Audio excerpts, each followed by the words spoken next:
Hello friends, મેં Tarun Parmar, assistant loco pilot Indian railway study with my ચેનલમાં તમારું સ્વાગત કરું છું. તો આજે આપણે એક અગત્યના ટોપિક પર વાત કરીશું. બહુ બધાની કન્ફ્યુઝન છે, તો એનો કન્ફ્યુઝન દૂર કરવા માટે અમે વિડીયો બનાવું છું. તો ક્વેશ્ચન છે કે રેલવેની પરીક્ષા જે છે એ કઈ ભાષામાં આવશે. બરાબર, બધી પરીક્ષા છે કે જે એનટીપીસીની છે એમાં ગ્રેજ્યુએટ પર પણ ભરતી ચાલી રહી છે. બરાબર, અને 12 પાસ પર પણ ભરતી ચાલે છે. આસિસ્ટન્ટ લોકો પાયલટના પણ ફોર્મ ભરાઈ ગયા છે.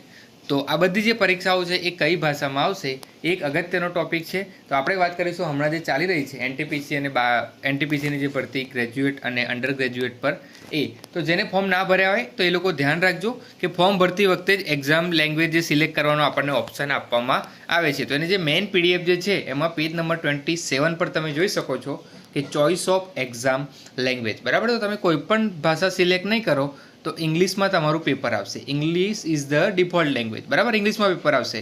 પરંતુ તમને ફોર્મ ભરતી વખતે અહીંયા ઓપ્શન આપવામાં આવે છે કે તમારે બીજી કોઈ ભાષામાં પેપર આપવું હોય તો તમે એમાં આપી શકો છો.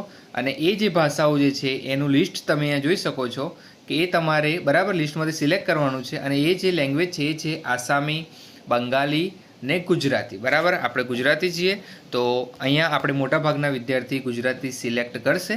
તો ગુજરાતી તમે સિલેક્ટ કરશો તો તમારું પૂરેપૂરું જે પેપર જે છે એ ગુજરાતી લેંગ્વેજમાં આવશે.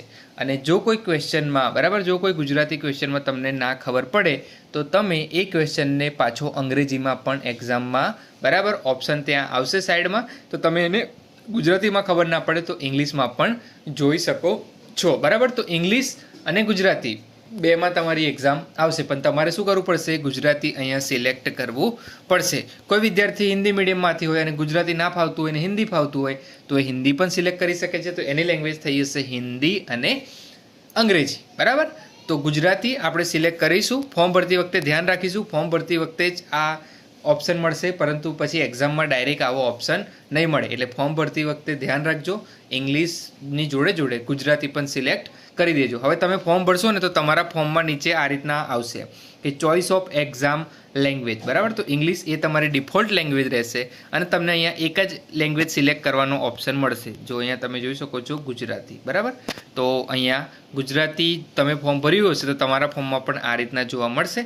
તો જે મેન પેપર જે છે આખું એ ગુજરાતીમાં તમારું આવી જશે. ગુજરાતીમાં જ પેપર આપજો. બરાબર, મેં પણ મારી એક્ઝામ ગુજરાતીમાં જ આપેલી અને ગુજરાતીમાં આપશો તો ફટાફટ ક્વેશ્ચન તમે રીડ પણ કરી શકશો, સમજી પણ શકશો અને એનું સોલ્યુશન પણ મેળવી શકશો. કારણ કે આપણે આપણું બધું જે એજ્યુકેશન છે 1 થી 12 એ નોર્મલી ગુજરાતીમાં લીધું હોય છે એટલા માટે. તો કંઈ ક્વેરી હોય તો કોમેન્ટ બોક્સમાં પૂછી લેજો. બરાબર, મળીએ બાકી નવા વિડીયો સાથે. ત્યાં સુધી જય હિન્દ, જય ભારત.